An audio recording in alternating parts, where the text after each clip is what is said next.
start recording. Okay. All right, great. And time being 6 o'clock, I will call the meeting of the Freetown Planning Board to order. I would say let the minutes reflect the members that are here, but the video will do that too. Before we get started, can everybody hear me? Hi, Kim. I got it. Good. I got a bit of a sore throat tonight, so I'm going to rely on some of you guys to do some of the talking. But before we get started, I have to read the announcement, and so just bear with me. I don't have a hard copy, so I'm just going to have to. I'm going to have to scroll to it. I apologize. I should have been more prepared for this. Agendas, planning board. Come on, Kevin. Okay. Here we go. So, pursuant to Governor Baker's March 12, 2020 order suspending certain provisions of the Open Meeting Law, General Law, Chapter 38, Section 18, and the Governor's March 15, 2020 order imposing strict limitation on the number of people that may gather in one place. This meeting of the Freetown Planning Board will be conducted via remote participation to the greatest extent possible. Specific information and the general guidelines for remote participation by members of the public and or parties with a right and or requirement to attend this meeting can be found on the Town of Freetown's website, freetownma.gov. No in-person attendance of members of the public will be permitted, but every effort will be made to ensure that the public can adequately access the proceedings in real time via technological means. In the event that we are unable to do so, despite best efforts, we will post on Freetown's website an audio or video recording, transcript, or other comprehensive record of proceedings as soon as possible after the meeting. So, that being said, we can move on to our agenda now. And so, first thing on our agenda tonight, we have a discussion for an A&R plan for 234 and 236 Chase Road. This is a plan prepared by Zenith Consulting Engineers. Do we have a representative of Zenith here? Mr. Chairman, Niall Zager from Zenith. Okay, I'll politely remind everybody they can view this plan on the town's website, freetownma.gov, boards and committees, scroll down to planning board, and on the right-hand side, it says something to the effect of information for tonight's meeting. And by doing that, you'll find the A&R for tonight's meeting. So if you would, and if you want to have the ability to screen share, go ahead and do that for him, Chris. That would be great. That'd be great.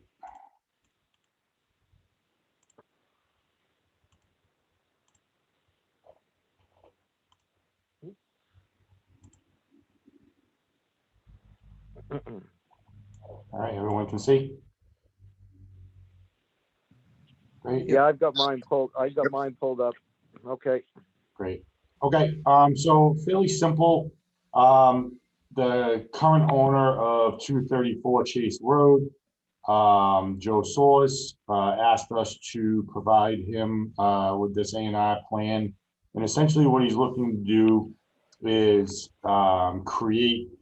He's looking to purchase additional land, which you can see is designated as Parcel A here. That is being taken from the existing property at 236 Chase Road. This is the dwelling here. All the lots have the adequate frontage, 70,000 square feet of area, 52,000 square feet of upland area. They have the 100-foot minimum zoning circle. So they definitely meet or exceed the zoning requirements. And so essentially all we're looking to do is transfer land from 236 Chase Road to 234 Chase Road to create a larger parcel here. So that's really about it. It's very, very simple overall. I'd be happy to answer any questions. Just the one, and thank you, Nas. So the existing lot lines as they sit today is represented by that hash line, right? It says former lot line. Right? That is correct. This line right here is the former lot line. Yeah. So over on the overall lot layout, it would currently it looks like two long thin lots, but in this instance, you're just cutting one off and one's going to the next door neighbor. So, does anybody from the board have any comments on this plan? I do not. Okay, excellent, thank you. So this being a Form A, an A&R approval not required, it meets the minimum standards for our signature. And I'm just looking for the note that planning board's endorsement makes no determination as to compliance with zoning. Planning board approval under the subdivision control law not required, right? So we've got that on there. So that being said, I'll entertain a motion that we endorse the Form A plan submitted for, I'm looking for, what was their addresses again? 234 and 234 and 236. Yeah, so Form A endorsement for 234 and 236 Chase Road. So moved. Second. Motion made, supported. Any further discussion? Hearing none, roll call vote. Bob Joes. Aye. Bob Joes, aye. Deb Robbins. Aye. Deb Robbins, aye. Jim Freites. Aye. Jim Freites, aye. Chris has not joined us yet, I don't think. Nope. So Kevin Durant, aye. Oh, excuse me. God bless you.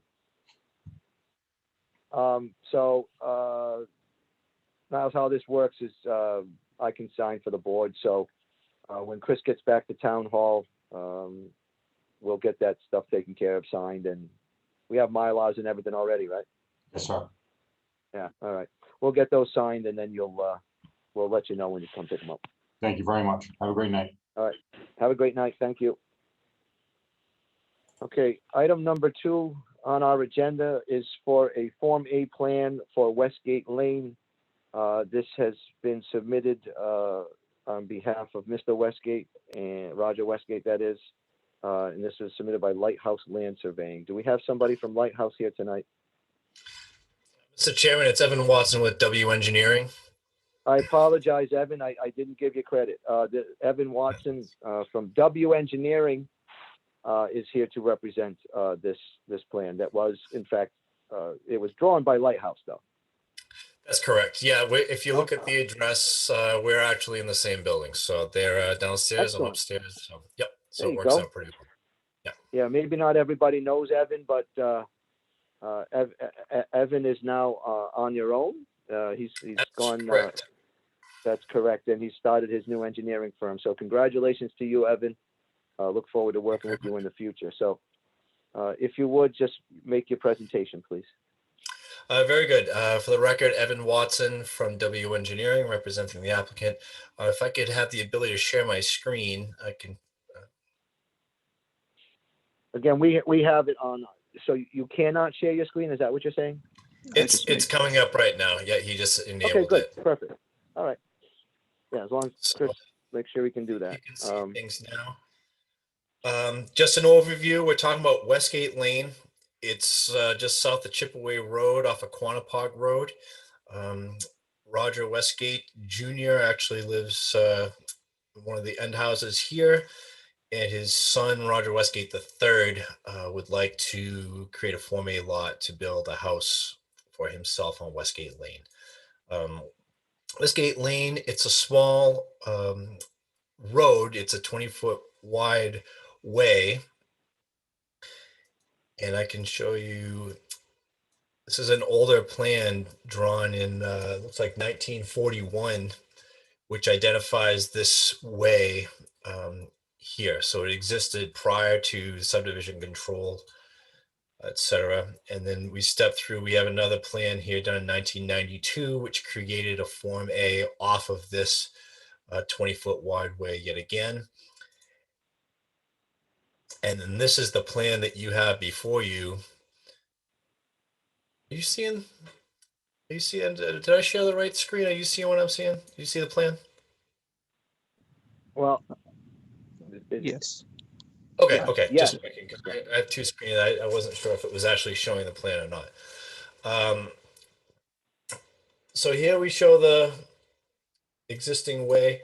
We surveyed the pavement, and so he's actually had improved the Westgate Lane. He's continued the gravel way, And what's great about this improvement is he's actually added a turnaround here, where right now there is no turnaround on Westgate Lane.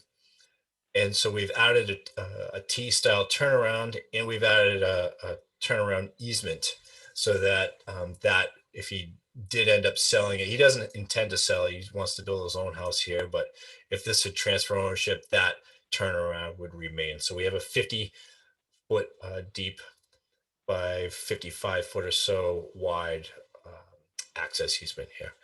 The lot has adequate frontage and area. We put the zoning circle and the setbacks.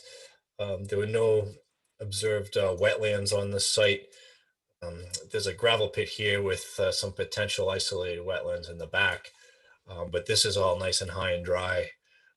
Great gravel, sand and gravel type soil, so easily accommodate a septic system in a well. Okay, and not many folks, I'm sure, have been out there or maybe even know where this is. I've been out there for many reasons, and I met with Evan and Westgate's, I don't know, a couple months ago, maybe 3 months ago, I forget now. That time flies, doesn't it? Yeah. It does, right? Under this Corona thing, everything seems a blur. Yeah. just, But yeah, it was still. a couple months ago, just before the holidays, I think. Yeah. Okay, so at the end of the day, you had presented me with the plan of to make sure that the gravel width is of sufficient width and grade, and I've been out there to see it, and it is in fact as it's represented on the plan. So I just wanted to make the board aware of that. And given that this was an away in existence, prior to subdivision control, the only hill you needed to climb in this, in my opinion, and according to the Form A handbook, was just to make sure that the road and the access was of sufficient width and grade for its intended use. And so I think it's important to note that that this is only for the creation of that lot there for the residential, right? Obviously it terminates, Westgate Lane basically terminates at Donald Bullock's property, if I'm not mistaken. Yeah, the actual way terminates right here. So that's because you found did you find pipes out there? Yeah. Yep, and there was actually there was good monumentation. So there is a kind of a cart path that runs along Mr. Bullock's property, and so we were easily able to find this iron pipe here. I think there was a pile of stones with pipe here. And then when Lighthouse did the survey, they actually set some additional monumentation, so it'd be easy to find in the field. They put an iron cap, a drill hole in the existing stone wall here, and another stone iron pipe and cap here. All right, and you've got just over 175 feet of frontage, right? 175.10. I'm looking at there. Yep, that's right. Yep. Okay. All right. Anybody have any comments on this plan? Nope. All right. That being said, I'll entertain a motion that we endorse the Form A plan as submitted for Westgate Lane, Lot A, as identified on the plan prepared by Lighthouse Land Surveying and presented by W Engineering. So moved. Second. Second. Motion made, supported. Any further discussion? Hearing none, roll call vote. Bob Joes. Aye. Bob Joes, aye. Deb Robbins. Aye. Deb Robbins, aye. Jim Freites. Aye. Jim Freites, aye. No Chris Mello yet? Nope, I'm here. Oh, Chris Mello. Thank Yeah, you. Welcome, Chris. Thank you. Chris Mello, what do you vote, Chris? Aye. Aye. Aye. Yep. Okay. Thought I heard you say that. And Kevin Damaris, aye. Motion passes unanimously. Evan, I will get these plans endorsed. We have the Mylars and everything, correct? Yes, yeah. Yeah. Roger dropped them off with Chris on Friday. Okay, perfect. So I will get those things signed when Chris gets back to the office, and we'll let you know, either be email or phone when they're available for pickup. Okay. All right, beautiful. Thank you very much. You are welcome, my friend. Have a great night. You too. All right, bye now. All right.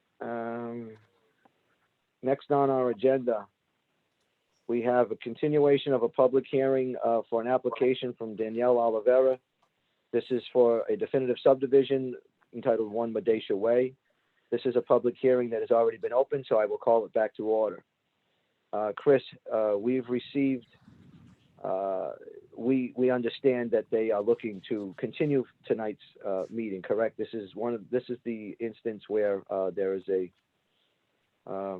disagreement over ownership, if I'm not mistaken, that is being settled within the courts, or it's being settled but not by us. So I would entertain a motion. We have nobody here for this, correct? Nobody here to speak on this. So if we don't, then I'll entertain a motion to continue this. Would you say, Chris, to the April 20th, 22nd? What is it? Byron didn't give a date, but that would be No. When's that meeting in April? either April 6th or April 20th. So And April 20th is the one that the next one wants to go to too. Listen, I don't see that there's much movement on this, and I have a comfort level going to April 20th on this. So I'll entertain a motion unless there's an objection that we continue this public hearing to April 20th, 6 o'clock via Zoom. I'll make a motion to continue the public hearing for April 20th at 6 o'clock via Zoom. Thank you. Second. Thank you. A motion made and supported. Any further discussion? Hearing none. Roll call vote. Bob Joes. Aye. Bob Joes, aye. Deb Robbins. Aye. Deb Robbins, aye. Jim Freites. Aye. Jim Freites, aye. Chris Mello. Aye. Chris Mello, aye. Kevin Damaris, aye. Passes unanimous. Okay. Next, I will call to order a public hearing. This is a continuation of a public hearing that has already been opened. This is for an application by Mitch Kev Real Estate LLC. This is for a commercial development at 0 Brayley Road. This particular 0 Brayley Road is next to Bradford Steel. So they have also asked for a continuance till April 20th, right, Chris? yes, Okay. So that being said, I'll entertain a motion that we continue the public hearing to April 20th. I'll make a motion to continue the public hearing to April 20th, 6 o'clock via Zoom. Thank you. I need a second, please. Second. Thank you. Motion's been made and supported. If there's no further discussion, roll call vote. Bob Joes. Aye. Bob Joes, aye. Deb Robbins. Aye. Deb Robbins, aye. Jim Freites. Aye. Jim Freites, aye. Chris Mello. Aye. Chris Mello, aye. Kevin Damaris, aye.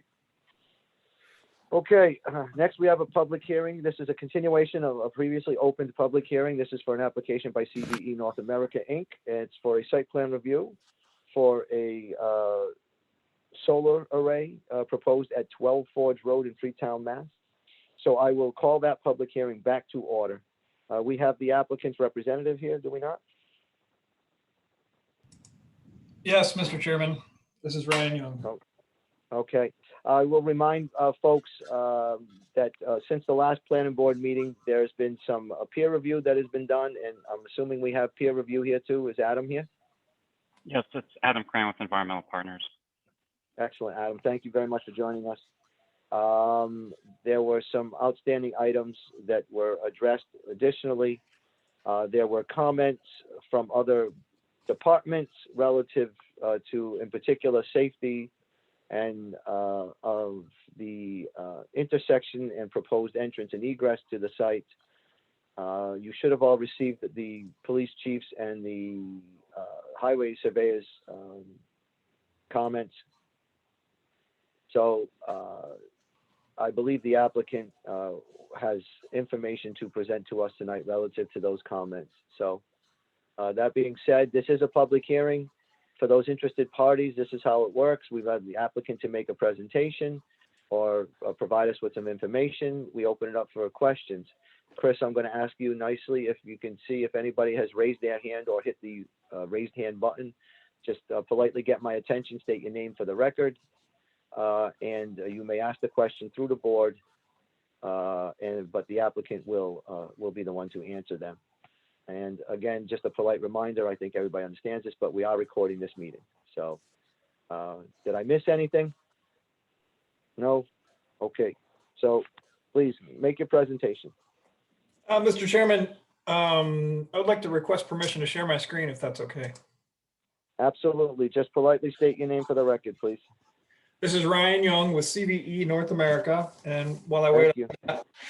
I'm here tonight also with Ali Yildiz, engineer from CVE North America, and also our engineers, Chris King and Nick Cleany from Atlantic Engineers. Okay, thank you. All right, he's just pulling up my screen now. Thank you. I'll share. I'm just going, I know we've been over this a couple times, or at least once, I think, and we've also been to the Conservation Commission. I'm just going to give probably, a quick 5-minute overview, and I thought I would, rather than just talking, I would show some pictures while we're at it. This is a project at 12 Forge Road. We are working on design and engineering and permitting, of course, for a approximately 2 megawatt solar project. And the property is about 12 acres, but we're only going to use about 8 acres of the property. And once it's developed, they'll have battery storage, solar panels to sell power back to the community through our community solar program, which is Halo. I'm sorry, if I could, can I just interrupt for a second, please? Yeah. I need to ask my clerk a question. Chris, I'm looking at tonight's meeting materials on the website, and I do not see the overall plan for tonight's meeting materials. Is that going to be on the last meeting? Is it on the January 19th meeting materials? It should have uploaded. 1 second. Yeah. Yeah, I'll re-upload it. I'm not sure why it didn't go Okay, through. if you can do that so that everybody has it. I know he's doing the screen sharing, but there may be folks like myself that don't have that set up yet, so or don't. So, all right, I apologize for interrupting. So continue with your presentation, please. No problem. No problem. Yeah, I want to make sure everybody has access to that. Now I will show the plans, or I have ability to show the plans for everybody that can see them. I'm going to continue on. We did a very thorough environmental review of this project. We've delineated the wetlands. There's no vernal pools out on the property. No cultural, historic, important resources. No critical habitats or endangered species, and nothing in the wellhead protection area on this property. This is showing the existing conditions that are out there on the property, showing Forge Road up here in the northwest corner. Existing home and shed from the landowner and access, and we've delineated the wetlands here. Most of the wetlands are sort of southwest and northeast of the property, and we'll be avoiding those areas. This is the site plan for the project, showing where the access road is and where the solar panels will be. Again, staying out of the wetland area. This is sort of one section of array, the solar panel shown here. This is a stormwater drainage basin. This is another section of the project in here, avoiding the wetland and wetland area. And I wanted just to point out quickly before I moved on, moving back a little bit, a couple things that have changed is just most significantly is the addition of screening to the sight lines from neighboring residences. So full vegetative screening here, in addition to the natural screening and topography out there that will provide screening, and also along the eastern portion here, full screening on the outside of the fence to provide screening to the neighbors. So both these sections in total are about 2 megawatts. I think that's all. Not a lot of significant changes there, but we wanted to address sight lines. We've had a lot of conversation, interesting conversation about sight lines, and we provided a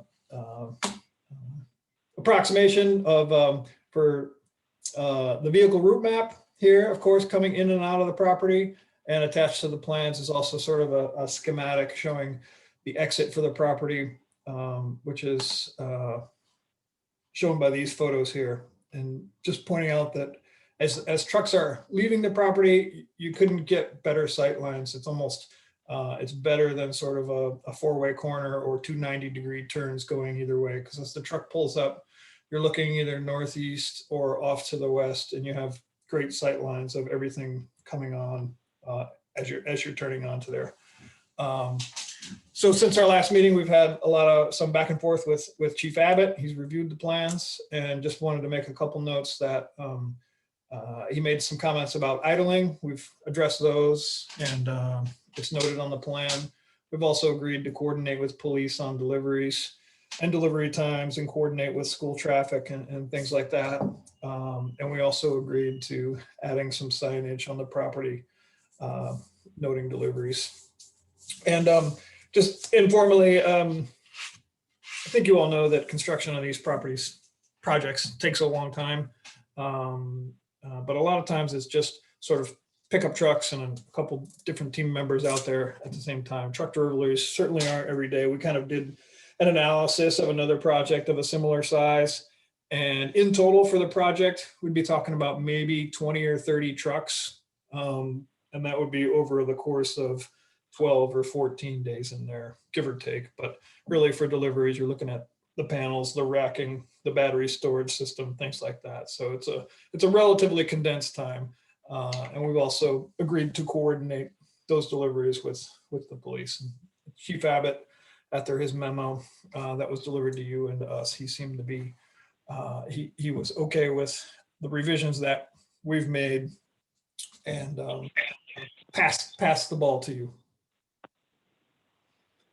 And I'm going to end here pretty quickly, because I want to make sure really that we answer your questions and any concerns you have. But just as kind of a final note, CV East, and I'm pretty proud of our pollinator friendly and our efforts there in creating the best wildlife habitat that we can out there.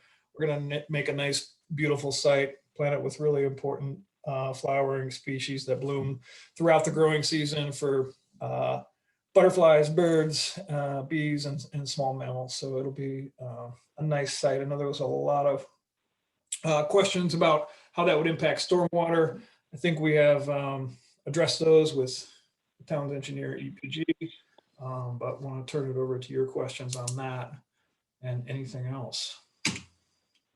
That's all. I think in fairness, I think we're all privy to the chief's letter of recommendations, which basically are things that he are recommending to the planning board that we address these things with the applicant.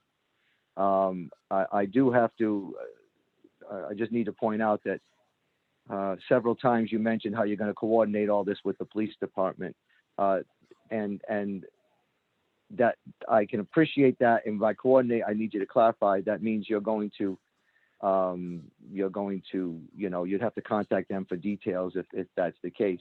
But ultimately, the police chief is not going to be the final, and is not the final arbiter of, where that sign goes, what that sign says, is it appropriate? Again, he's making recommendations to the board, and I will read his email that he sent out to you so that the board members who may not have read it, it's addressed to Nick. So it says, I appreciate that you addressed the concerns I previously noted under the memo that I had sent to the planning board. I think that you should merely explain to the board how you address the concerns. Of course, they may ask you to expound on my issues as well as others they deem appropriate. That said, I have found that the board to be very receptive to hearing an applicant's perspective, objectives, and explanations. And so I do appreciate the chief citing his confidence in our board. This isn't our first rodeo. We've done this before, and we learn on every one of them. And to be fair, I don't think we need to further involve the police chief with these matters. He's given us his recommendations or areas of concern that we need, and now it's up to you to make sure that we're happy with that. And I think you understand that, and I think he pointed that out too. That that we're the ultimate, and you said that yourself. You're throwing it to us now. Yeah, of course. So I just need to make sure that there's that level of insulation. They don't have anything. He doesn't have anything to other than pointing out to us his concerns. And at the end of the day, I know that you worked with him to try to address some of them, but ultimately it's us that needs to be completely satisfied with that. You know, I reread the first sentence, if you will, of the general zoning bylaws and the purpose of having zoning bylaws, and it's to promote the health and safety and welfare. And actually, it says morals also of the town of Freetown, which I found to be odd. But that's still our overall concern, no matter what we're permitting at the end of the day.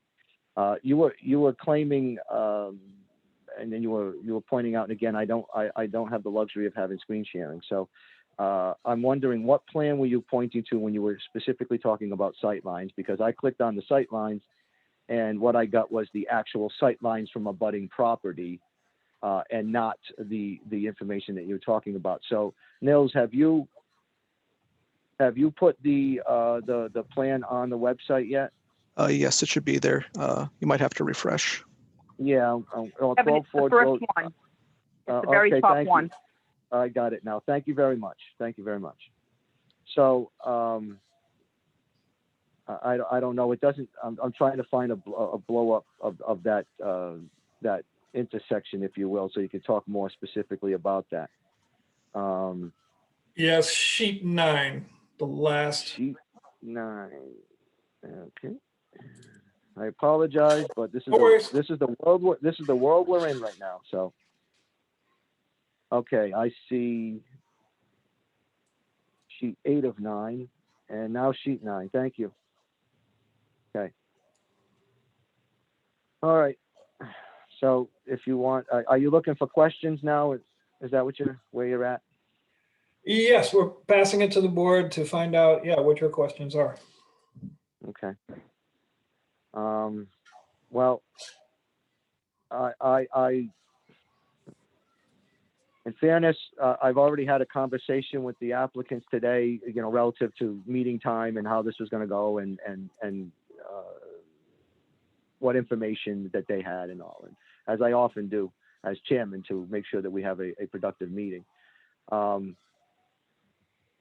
I'm going to probably repeat some of this stuff, but I think it's important that the board members hear and the public hear it too. I have an extreme concern, with that intersection, and I can tell you that just the other night there was a very bad accident there. And I know it's got nothing to do with you and your construction, and I'm not holding that against you, but when you talk to the local police department, there have been numerous accidents there, and I can tell you that the efforts that the T is going to do, the train, is going to do to mitigate the dangers there. I don't know how those have been incorporated into the plans, or if they have been. I don't even know if you've reached out with them, because there has been some definitive, at least in their mind, plans for taking care of that. I don't know if that's one of the other. I know the other location on Forge down, or when it crosses 79, is certainly an issue. And I'm going to, because I have a sore throat, I'm going to be brief. I don't know if there's any amount of information I'm going to be able to receive to give me a comfort level that I'm going to be willing to move away from the overall responsibility of the planning board, in my opinion, to promote the safety and the wellness of folks that live in the area, live in the community. It's a highly traveled area for the high school kids in the afternoon. And nobody needs to be told how 17 and 18-year-olds drive. God bless them. I had one. And I don't have a level of comfort, and I'm going to stop talking now because my throat's killing me, and I'm going to open it up to the rest of the board members to continue on with this public hearing. So, anybody else have any questions, comments, or concerns? We've received a lot of information tonight. You know, the sightline plan, I appreciate a lot of that stuff. That's going to need to be looked at. You know, I don't know if it rises to the level that we should consider if we can't get definitive answers on the sight lines relative to the site impact, or the visual impact, I should say. You know, I know oftentimes they'll do things like a balloon test and things like that. It may be difficult given what this is. This isn't a tower. but I'd appreciate if there were other members that would comment, please. Mr. Chairman, can I just point out, you referenced the school. We have agreed to not doing deliveries during the school. Obviously, we can't, we can't plan the streets and around the project. That's beyond the scope of this project. I think beyond the scope of the planning board to fix all the safety issues. What we're trying to do is make sure that we don't cause any additional safety problems out there. I think we've provided that level of information. We've offered the police detail, and in addition to that, we've offered not to do any deliveries during school hours and when that. So we feel like we're doing everything we can within the project that are given to us to make sure that we're not increasing any safety hazards that are just out there just by the engineering of the area. Well, I would just say for a point of information, the planning board has been in the past, has required and has been successful in requiring off-site mitigation for proposed projects within town. And I don't know specifically for solar, but I can tell you we haven't had a solar that's been proposed for an intersection and like this. So I would respectfully disagree that we would be within our authority to try to get some off-site mitigation to make this. Let's keep in mind this is site plan review, and inherently it's an approval, but this process is one by which we try to make the project the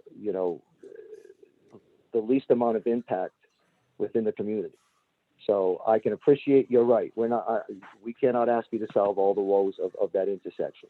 But at the same time, we're not the applicant, you folks are. And so you're asking permission to go in and out of there and do that there. And I've stated, I've stated my feelings on this. I'm one member of the board. Good thing is it's site plan review. You don't necessarily need 100% vote on this. But there, I'm not saying any more on it. Hey, I got a question. Sure. Yeah. All right, so you're from I don't know, north, south, east, west on his property. The Howland Road is coming from that way. How are you going to get into this site? There's a garage, okay, in front of the site, and there's a stone wall.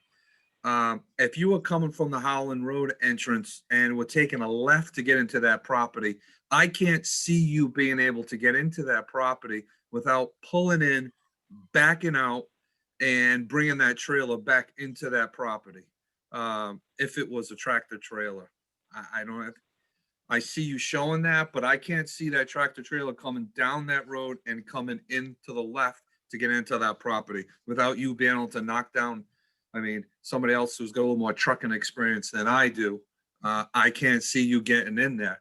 I'd almost restrict complete access from that Howland Road area, and you're coming up from the other way on Forge Road and only taking a right to get into that property to even enter there. I don't know if anybody else agrees that truck's gonna have a difficult time taking a left-hand turn to get into that property. Yeah, I'm Chris Baum on the planning board, and I have to 100% agree with him on that. And I work for a trucking company, so I don't see how that'd be possible. Not without having to pull in, back the trailer, back out into the road, come back in, police detail or not. It's Yeah. the amount of, do we have access to this property from any other road? I can't see the other side. I don't know what's going on over there at all. Yes, if you can see my screen now, it shows on, and for anybody who can't see my screen, we're on sheet 8 of 9 of the plan submitted. We've looked at the engineering coming from that way, and we've done the math, and it is possible for the truck and trailer with the flatbed to come in that way if need be. But I'm not sure it is needed necessarily. We can come in the other way, and that's much better access. And I would at minimum restrict access from any trucking coming into that site from that side. Yeah, and at all. And that hasn't come up yet. The police, the chief didn't say anything about that necessarily. Doesn't mean we're not agreeable to. I've just lived out that way, and I've traveled that road 3 times a day for 10, 12 years, and it's just, Like I said, you almost have to cross the yellow line to even to make that corner. That's because the road is actually I don't know how wide it is, but it seems a little narrow to me compared to other roads. So Yeah, it's a 25-foot roadway with and there's 16 feet of space from that side of the road to the garage are our calculations. But again, that's it. And of course, you know, our construction managers and the drivers are going to recognize that right away and take the best and easiest route possible, of course, for their own safety and the safety of the load. not if the truck driver is coming through GPS and he's coming from the other end of town, and he could be coming from 140, and that could his GPS could actually link him into that area, and then all of a sudden he's there, he's stuck.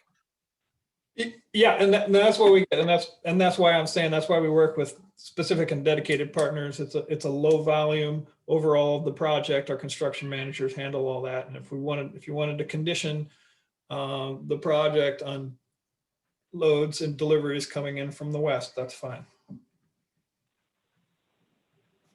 You know, I know I said I wasn't going to say much, but you know, one thing to keep in mind too, right? So even if there's a police detail, folks get wise to these things, and so they're going to start automatically thinking that they're going to get to the end of Howland Road and have to take a right just to go south. And I can tell you the geometry of that intersection. Again, this is not your fault, but the geometry makes it a bit difficult to, you know, then turn around and head back south. So it's again, it's not just about this. It's about the greater area. So just keep that in mind. And I appreciate the cut. Yes, please. I have a question, Kevin. Well, actually, to the applicant. These solid lines, you have predicted limit of construction delivery vehicle swing, and then you have EOP, which is I'm assuming is edge of pavement. The approach from the west heading east on Forge Road, it appears to make that swing. It shows that you're actually on the opposite side of the road, hugging the opposite side of the road at the edge of pavement. Is that what I'm seeing on this map? This is Nick with Atlantic Design. Yes, that would actually be the case in order for them to make that turn. The police detail would be necessary for that to be the case if it were to be a long flatbed. But that is also bumper overhang. That's not the actual tire, the tires or the wheelbase. That's just the bumper overhang. So that might not necessarily be where the tires themselves will fall, but that is the overall width of the truck. Right. So that would be where the truck physically is, even though it may not be tires, but some portion of the truck would have to go there to make that swing into that site. Correct. And you'd be pretty much hanging, I mean, almost over the pavement on the north side of the pavement to make that swing into the site. Would that be better if that existing shed wasn't there? Wouldn't that straighten out your approach into the site? You're trying to make approach around the shed is looks like that's the major hang up from that west, coming in from the west. Correct. I mean, this is also a conservative simulation. You know, when we're doing this based off of lines, and the truck drivers would be able to make a tighter turn. I think Ryan, you might be able to speak more to the shed with the owner, but. Yeah, I would, and unfortunately, it's a historic type shed, and as much as the landowner might want to do something with it for various reasons, it's protected. That's one of the concerns. Well, that's one of the concerns of the whole project, and I haven't seen anything from council as far as legal, our town council, as far as mixed use development on this project. You have a residential that's actively being used as a residential piece, and you're putting commercial enterprise on it. This is, from what my knowledge is, this is unique. So this is the first time we've done this. So my other concern is I don't see a lay down spot here somewhere where the tractor trailers can park until they're ready to access the site, either exiting or entering the site. And once they do enter the site, where are you going to place them so they can unload safely on site and then prepare for exit? Are you planning on having a detail officer the entire time that tractor trailers are on site?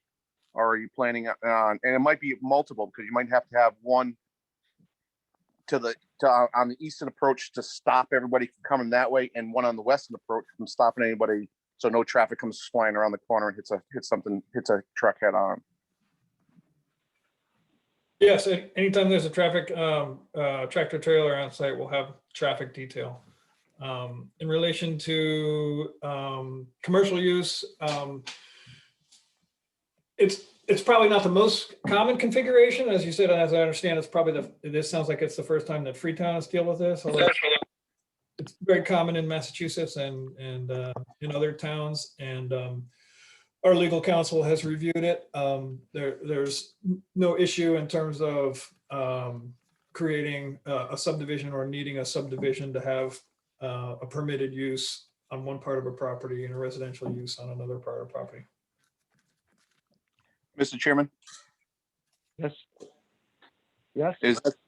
Is that something we can have town council look at and confirm that finding? We can do two things, right? I'd reach out to the zoning enforcement official to see if he's got an opinion on that, because again, at the end of the day, council can have their opinion, but ultimately the zoning enforcement official has to make the decision. And certainly we can reach out to council to get a better idea. I find it interesting that it was stated, and I don't know this to be true, just certainly not in our area where this happens quite often. My understanding is there's not very many towns around that actually allow commercial solar in residential, let alone to share a site. Now, it may have happened here in Freetown on a much smaller scale, maybe many years ago. I'd have to go back and look and see if they carved out a separate lot or not. But I can tell you this: the intent of the solar bylaw was not to afford every existing homeowner that has a larger than 10-acre parcel or what have you to start installing commercial solar. That certainly wasn't the intent. It seems that, and again, I apologize for my voice. It seems that engineers and solar companies are getting more and more creative, if you will. But I can tell you the intent of the bylaw was never it was to give large property owners in residential an area or an additional choice, because oftentimes, or that what happened was when we did wholesale rezoning, those that were in general use, that this might have been something that was accepted, were put into residential. And so, we use it as a growth tool. We use it as an income tool. But at the same time, it was also to provide a modicum of relief to those that may have, had their future plans just changed by zoning. So whether this happens an awful lot in the state, I will take you at your word. I'm just not familiar with many towns around us that have the flexibility to do this. And clearly, to the planning board members, this is something, if we are on the wrong end of that one argument, if you will, this is something that we will address in our new rules and regulations, that that's not the intent. It needs to be a separate, in my opinion. So I share your concern.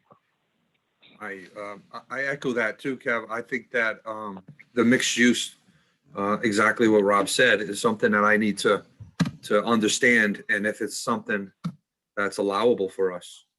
Because right, Algonquin, the otherwise known as the Algonquin one, right? They came in with 2 subdivision plans. They created frontage for the separate solar array. Now, mind you, it's the same effect to a certain degree, but that's where it was a useful tool for us, right? There was a huge concern about the number of houses that were going to be built and all that. And so they had a second option. And what do we have? Half the houses being built and solar, which is a pretty good income for us. Those are separate, though. Those are separate. They you are. got houses, housing on one project, solar on another project, not solar on somebody's backyard. Yeah, that's why I stated they created 2 subdivision roads and then created a separate lot for the solar, and you're absolutely right. So again, that's obviously we're not going to answer that question tonight. But and in fairness to the applicant, that's not the only issue that we, and concerns from abutters relative to sight lines and all. So I see that you've prepared a plan. I think that plan needs to be reviewed for, means and methods. Is it good sound engineering that went into it? And because I've looked at it, and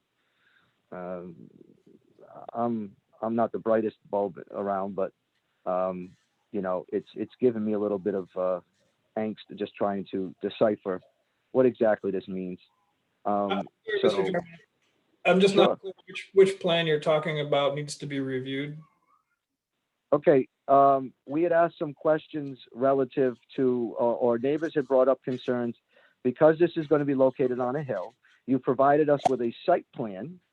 Yeah. It's right. It says sight lines. Excuse me, sight lines, and on it you are demonstrating that in fact, I'm assuming whatever the visual impact is to the surrounding residences. And what I'm telling you is I'm looking at that plan, and I think I understand it, but oftentimes when we receive information relative to a concern or a comment, we need to make sure what we're getting is accurate. It wouldn't be the first time that a mistake was made, or that wrong engineering methods might have been used, or ones that we don't necessarily agree with. So whether that gets reviewed or not, I don't. The board can make that decision, but typically that's what happens. We have and if it's not readily obvious to us, then we would send it out for peer review. I noticed you did the work on the SWIP, right? And to be fair to you again, the Conservation Commission has agreed in principle, if you will, to certain conditions. We haven't approved it yet, right? Because we're awaiting that narrative. But some of the conditions relative to perk tests in the future, if in fact proposed mitigation for stormwater management does not meet a certain standard at the time, the agreement was that EPG, our peer review, would be on site to make that determination for us, and that an adequate plan would then be provided to that. I don't want to make your whole presentation for you, but I think that in a nutshell, I think that was one of the major concerns relative to that. Again, I appreciate the seed mix. You took our comment, you took it to heart, and you provided that. And so I am not saying that you haven't done your work. That's not what I'm saying. I just, and it's not that we don't trust your work, but we have peer review for a reason. And that is to work on our behalf. So, Adam, where do we stand with the review on this? So they provided additional documents last week.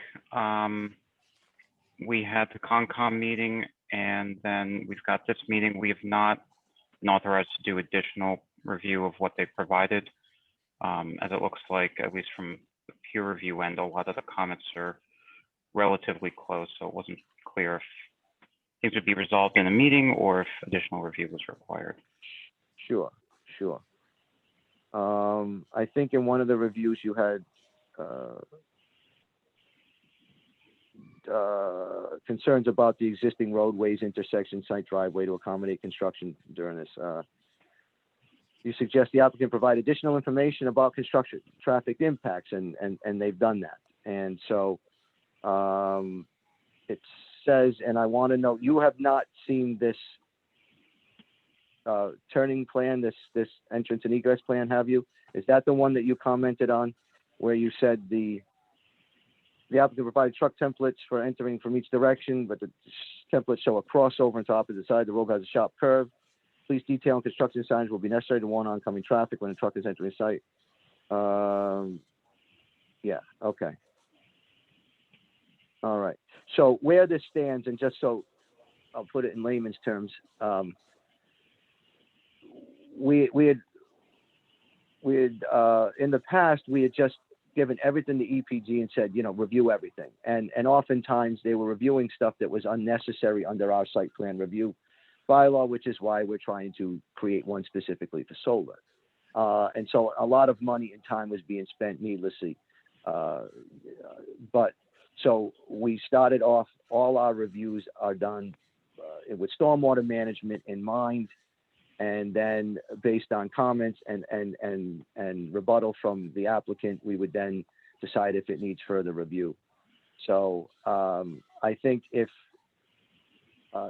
there a need, Adam, to further review the information that was provided relative to the entrance and egress and truck traffic? Our comments were, we had a concern about an intersection down the road. The intersection here where they actually have the police detail, that seemed to make a lot of sense to us, and that seems to be a standard way of doing it. We'd asked that they extend the model truck turning templates to the access gate, and it looks like they did that, just to confirm they could make the turn on site.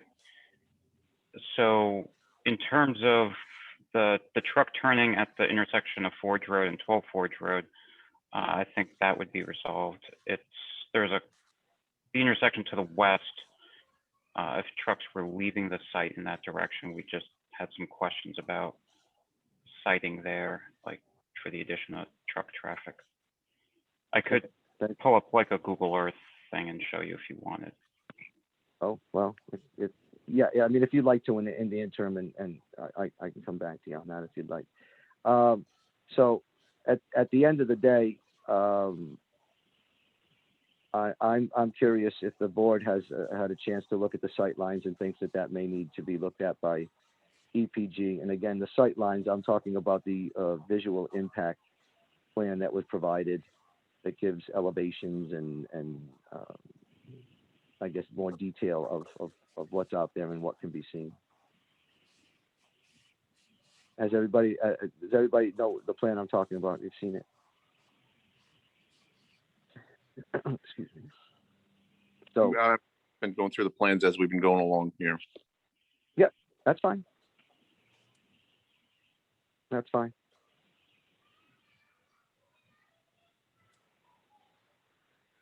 Well, at any rate, it would be my recommendation that at least it would be looked at to make sure that what's being proposed to us or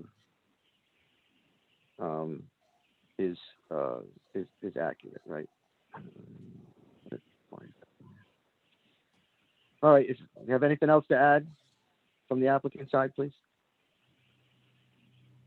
I think we just want to, we would request that EPG gets clear direction from you tonight so that we're not going back and forth on what they need to review or not. So it wasn't clear from that last little bit. If the board, I think we provided the information. It wasn't clear to me if the board was okay with the sight lines and the additional screening we've provided, or if EPG is reviewing that.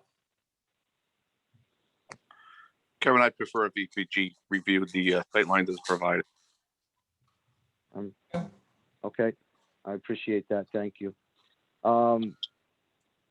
So do you want that as a motion to authorize EPG? You want to just give EPG? I don't necessarily need it as a motion. Consensus. I'm in a full agreement. You know, the applicant went through the hassle of doing all the work to provide this to us. At the end of the day, I think we need to make sure that it's looked at and that we're not missing anything as a planning board. Additionally, Kevin, just sure. Who's this? It's Nils. Yeah, go ahead. Yeah, go ahead. Dave and Chris King are both raising their hand. Okay. So I will. Is it? You said Chris King? Yes. That I'm going to assume that's in a butter. I believe he's in works for the applicant. I apologize. Okay, so sure, Mr. King, is that correct? Yes, he's muted. So if he wants to say something, that's fine. He can unmute himself, right? Yep. Okay. 1 second. I appreciate it, Mr. Chair. This is Chris King with Atlantic, and you were started to basically address my question, and it piggybacks on what Ryan had asked. Is that, we understand that there are some issues that sounds like will not be resolved tonight, as you had pointed out. We're just looking for a clear path moving forward, just for clarity's sake. If we, I know the board's time is valuable, but I would like to at least itemize them. My understanding is, the first was the issue with the existing residents in conjunction with the solar project, on the same property. You had mentioned that we were gonna, before going with town council, ask for a interpretation from the zoning enforcement officer. And so, we would just request that, these motions be made this evening, just so we could get some of this stuff underway. In the event something does come up, we would just like, obviously adequate time to respond and provide additional information, where it's required. In addition, Ryan had mentioned, I know EPG, the last, they had asked, what, should they be reviewing anything additional? And so, again, if the board, would want them to review the sightlines from budding properties, we would just ask, that the board formally request that, just to, get that review going and initiate that hopefully this evening. And then if there are any other outstanding issues, I know it sounds like traffic again is, or safety at the entrance is not going to be solved this evening. But is there anything else that, we could provide that, would at least put the board in a better position to render a decision? Again, we're here for the site plan review, and we think we're, very close, if not already having, satisfied the criterion from approval. And, again, we understand and appreciate the board's concerned on the issues that are still outstanding, and just hope that, we'll continue to work with you to resolve them. But again, I think, the most important thing is at least getting a clear path of direction moving forward as to what else we need to submit, what else needs to be reviewed, and then, allowing us to then, react accordingly. So with that, I will turn it back over. Thank you for your time. Thank you. Dave, you had a question? I did. Excellent. Hi, Dave.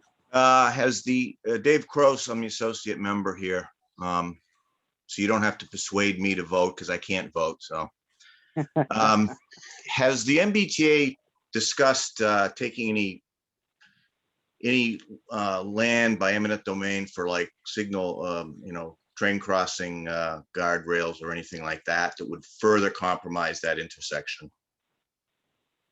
Yeah, Dave, that's interesting. I brought that up earlier in the day with the applicant in the conversation. I was surprised that we hadn't received any comments about that, because off the top of my head, I know that in fact they tried to actually purchase property down at the intersection of Forge, the northern intersection of Forge and Richmond Road 79, because again, the geometry of that intersection, they like 90-degree angles at crossings, and that so I would actually have to go back. The good news is we have a pipeline to the T, given that our former select woman, Gene Fox, is actually the South Coast Rail manager. And so I don't know. To answer your question, I don't know. They have at every other intersection had to have done improvements, and they have done some improvements, but I believe that those improvements were only done for free, and that before the actual passengers trains start rolling, that there will be further improvements. So that's true. I'm asking the applicant if they've asked the MBTA or if they know of anything. Well, okay then. Does the applicant have an answer to Dave's question? I don't know that we've received a response from them, and I don't think Atlantic Design has either, and I think they had to jump to another meeting. Oh, okay. Yeah. I didn't realize that. I would have tried to do quicker. I didn't realize that. So you reached out to the MBTA and you're waiting for a response. Yes, correct. And to be fair, I mean, there's almost no chance that we're going to get one, as you might suspect. But yes, we've tried, and that usually, from our standpoint, they reach out to us if there's an issue or if there's a change or they're planning something. And Well,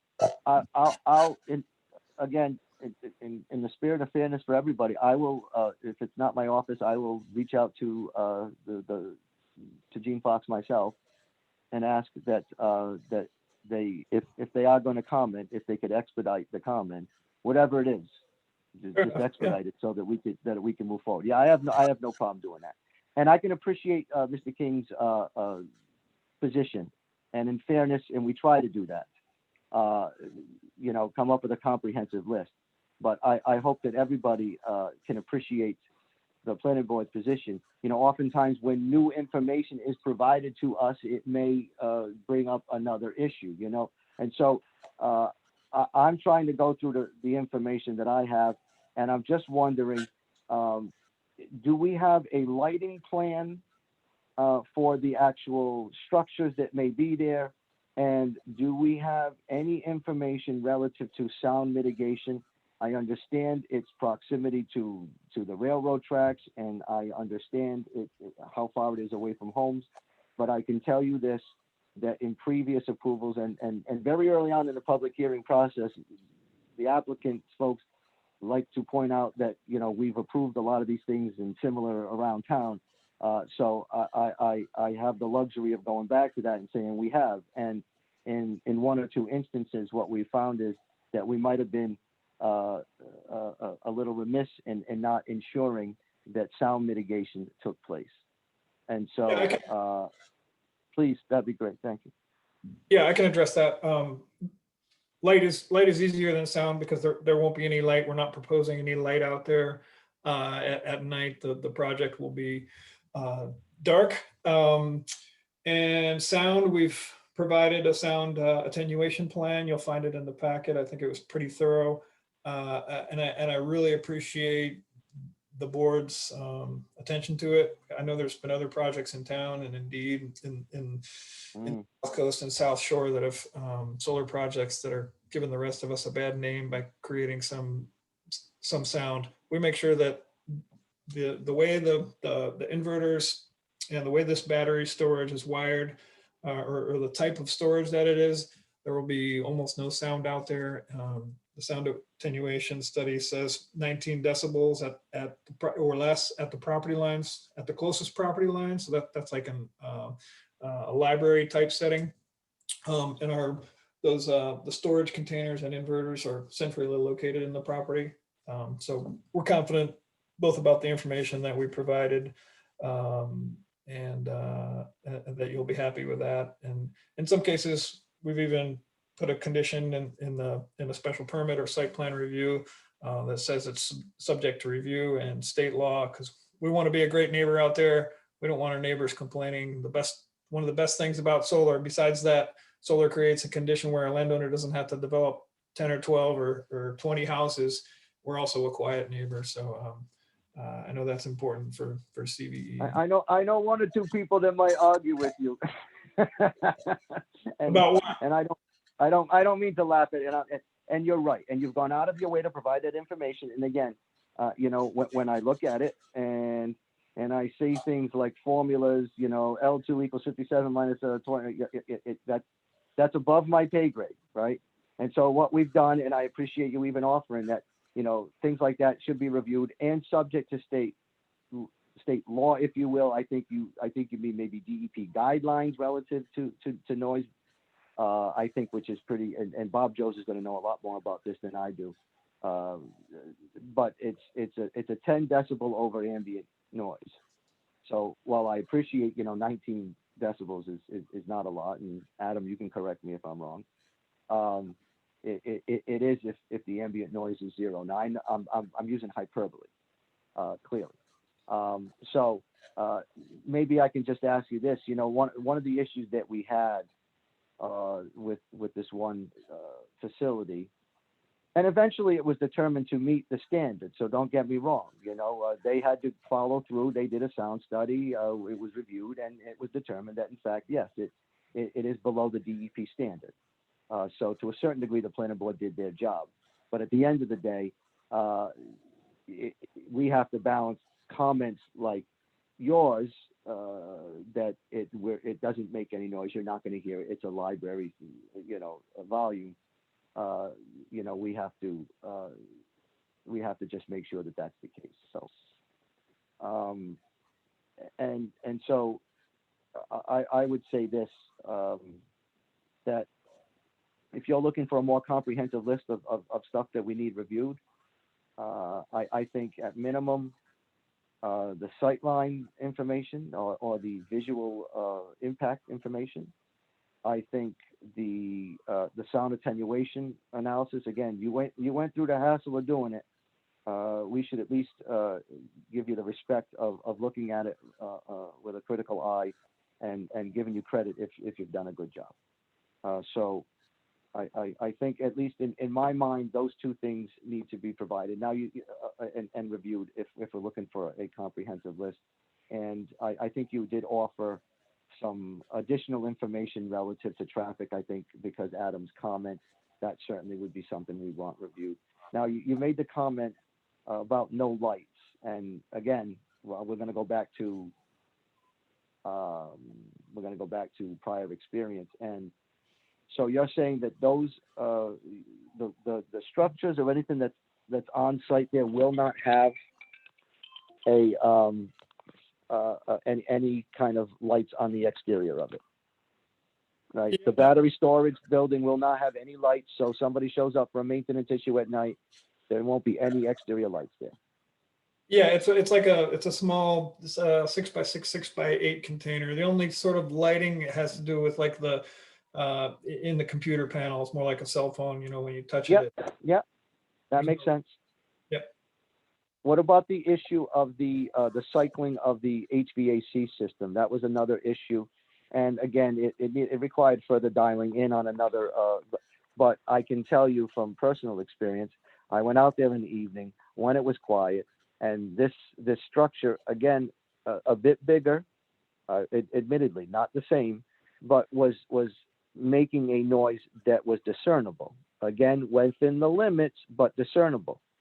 And what the planning board's job do is to make it even more palatable, if you will. So I'm going to take you at your word what you're selling. That the 6x8 clearly is a lot smaller than this other facility had. You have multiple. So how do you address the cycling for the HVAC? Is that even necessary in a small building like that, where you have fans and exhaust running all the time? Yeah, my understanding, and I just can't speak to their equipment or what they were using, but I think, and I guess that's an AC coupled system, and this is designed entirely different, and this is only cycling at different times, and it's a much smaller system, and there's very limited HVAC on there, and the sound attenuation, I know it's complicated, and I'm not a sound engineer either. I know that report is complicated, but it's all in there per the specs of the manufacturer on the right that we're going to be using. Yeah, like I said, I think you did and again, for my limited layman, I think you did an admirable job with that. I'm not discounting that at all. And so I would say that so that we don't belabor this point and I don't completely lose my voice, that let's just agree with the planning board members I'm talking to now.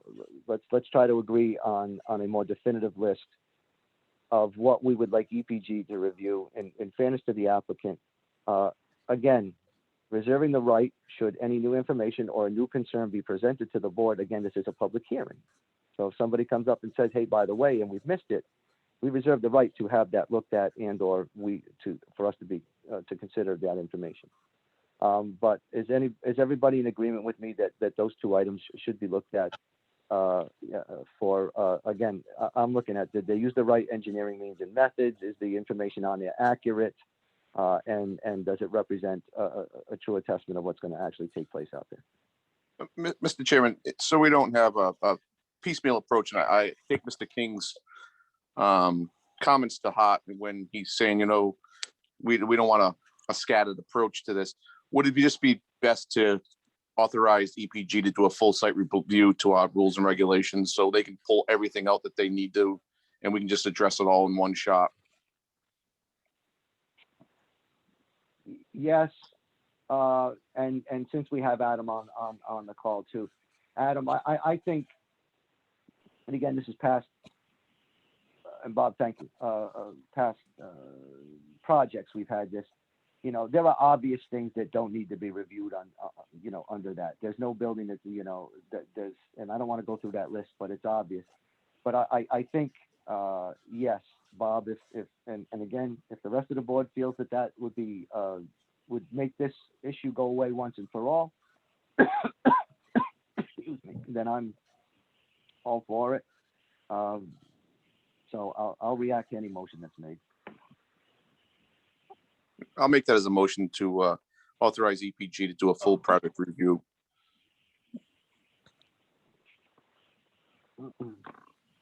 Second. Motion's been made. Does anybody want to second that motion?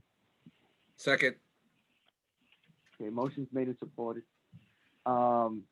To ask EPG, and I know what you're going to say next, Adam, but to require or to enlist EPG to review for you know, complete site plan review, excluding, Adam, the obvious things, and you and I can have a conversation relative to that, right? I mean, traffic basically has pretty much been addressed, and certain things of that have already been addressed, but you know, the applicant wants a definitive list, and that's fine. We can give it to him. So I'll end it. I'm sorry, we already had a motion. I'll call the vote. Roll call vote. Bob Joes. Aye. Bob Joes, aye. Deb Robbins. Aye. Deb Robbins, aye. Jim Freight. Aye. Jim Freight, aye. Chris Mello. Aye. Chris Mello, aye. Kevin Damaris, aye. So the applicant, you folks have heard, we're going to send both the acoustic analysis and the whatever light mitigation you had there, right? The visual impact. Have that reviewed, and then EPG will further review it to see if there's anything else within that site plan review that's applicable to this project that may need attention. And I will make the promise now out loud at this meeting that I will work with both the applicant and EPG to ensure that this is a timely endeavor, and that the items that are that don't need to be reviewed will not be reviewed for that. Okay, does anybody else have anything else before I completely lose my voice? Thank you for your time. Yeah, Kevin, I have one more question. Dave Gross. Absolutely, Dave. Go ahead, please. Just because you spent a lot of time on the sight lines, this might be a dumb question, but what about a sight line coming in from the Historical Society? I mean, it's a pretty big setup we have out here, and I don't see anything that, and maybe it's far enough in the front, I can't tell, but, and I don't know if there'd be anything if you're standing on top of Profile Rock, if we have any say on any of this stuff. Well, again, Dave, you're right, and that should probably be my just looking at it. I don't know that there's going to be any visual impact to the Historical Society, but maybe that can be demonstrated, and that's a very good point. You know, how much authority we do, you know, part of it is that we have to offset any kind of visual impact. You know, we have the authority to require that, and quite certainly I would imagine that you know, any of the surrounding areas, now granted it's not town owned and all, but that it should be at least pointed out. And so I would say at minimum the Historical Society, if it can just be shown, and it might be relatively simple, they might just be able to come up with elevations of both sites and say, hey, listen, here it is. You can't see it from the Historical Society, but yeah, we'll have an angry mob marching on us if they've worked really hard down there to get that place real nice, you know. So I think maybe that could be looked at too.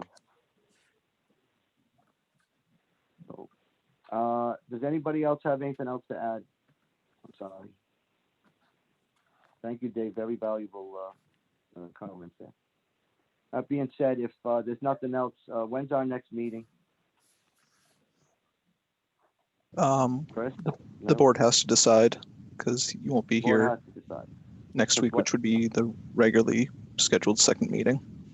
That's right. This was a special meeting because I wasn't going to be here. and now I'm not here next week. I believe we voted to be on the 5th Tuesday, the 29th or something, didn't we? I thought so. Oh, I thought the board wanted to wait until tonight's meeting, but if that's the case, then it's the 20. All right, well, that's fine. We can still make a decision. I just need to know when we're going to continue this to. Mhm. Right? Yep. So is everybody good with the 29th? I'm sorry, it was the 30th. I just looked it up. The Okay, 30th, everybody- the next Tuesday, the last Tuesday of the month is the 30th. All right, everybody good with the 30th? Yes. All right. Good. Adam, I know that you're probably going to be looking for some more funds. If you would just send an email to Chris and to the applicant, we'll get that taken care of. And if the applicant Pinky swears tonight that they're going to get us a check, I would, right? You're gonna do that, right?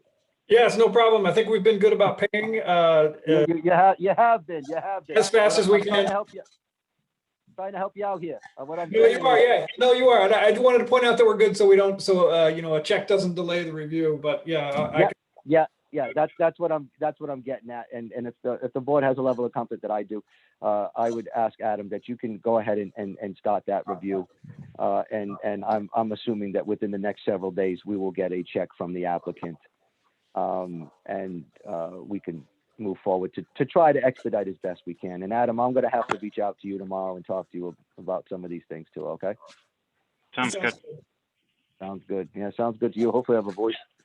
All right, so that being said, I'll entertain a motion to continue the public hearing for the proposed solar array at 12 Forge Road to March 30th,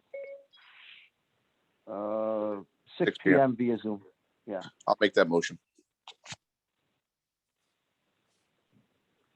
I need Second. somebody to second it. Thank you. Motion made, supported. There's no further discussion. Roll call vote. Bob Joes.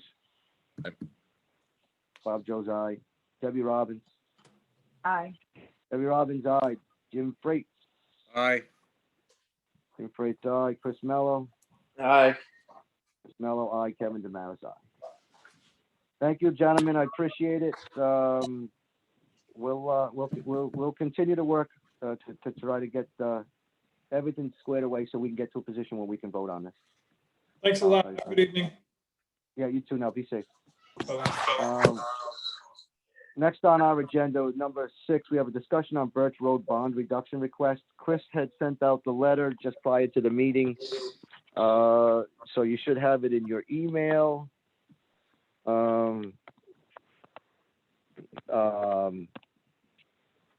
Let me see if I can find it. I apologize. Bond reduction. Here we go. Does everybody have it? You're gonna make me read this. No. You're gonna make me read it. I'd like I'm to not gonna make formally you read request a bond reduction You for the don't- yeah. Woodland Estate. I'm sorry? You don't have to I- read it. We have it. Okay, great. Thank you. So it says the most recent improvements to the project was the final paving, top coats, and street trees, which are valued at $160,000. And the outstanding work lays it out. So what are we currently holding, Nils? I don't have the full bond figure. Let me see if I can. Yeah, I think it was over 300,000. And they're looking to reduce it to the 160,560 and the 36.5, which is one. No. That's what they've claimed they've just done. That's why they're looking to get a reduction in those costs. Their outstanding work is below that. Okay. Excuse me. And they've assigned no value to that. So typically what it says, we ask, what's the outstanding work? How much Right. is the outstanding work cost? If it's something that makes sense to us, then we reduce the bond to that amount. So I have no problem reducing bonds, but I want to make sure it adequately covers. So I think more specifically, it should be that they request an amount that the bond be reduced to. Additionally, that they provide us with estimated costs for the outstanding items, as is typical with every other bond reduction request that we get. If I remember, in conjure up Mark Rogers, I believe it was the amount plus 10% is what he used to always request. Oh, it all depends, right? Usually we like to go, I think it was 20 that Mark said, but 20 or 25. I think some peer review engineers would prefer 40%. Yeah. I'm fine with a 20%. Again, we're talking a bond, right? It's not, this isn't cash. Right. So them reducing the bond is, even for that amount, is only going to be a few $100. So, I would say that to give us a level of comfort, and you're right, that we ask for what they want the bond reduced to cover the outstanding costs, give us cost estimate, and add a 20% contingency to that bond. Right. Okay. If anybody else have anything else to add, then that will terminate the discussion of the bond reduction request. Okay, then next on our agenda, receive schedule of bills payable in the minutes. To send out the minutes to everybody. If anybody is comfortable making a motion on that, I'll accept one. I luckily wasn't there, so I'll abstain from that vote. Abstinence is a Kevin, I'll virtue. make that motion. Thank you. I need a second. I'll second it then, if no one's going to second. Our motion's been made and supported to accept the minutes as presented. A roll call vote. Bob Joes. Abstain. You're abstaining? Okay. Deb Robbins. Aye. Deb Robbins, aye. Jim Freites. Jim Freites. Chris, is Jim still with us? Yeah, he's muted. He's muted, of course he is. Jim, are you muted? His mouth's moving a lot. Yeah, I'm trying to figure out how to. Oh, Chris Mello. his hand gestures. Aye. Okay. Chris Mello, aye. Kevin Damaris, aye. Motion passes.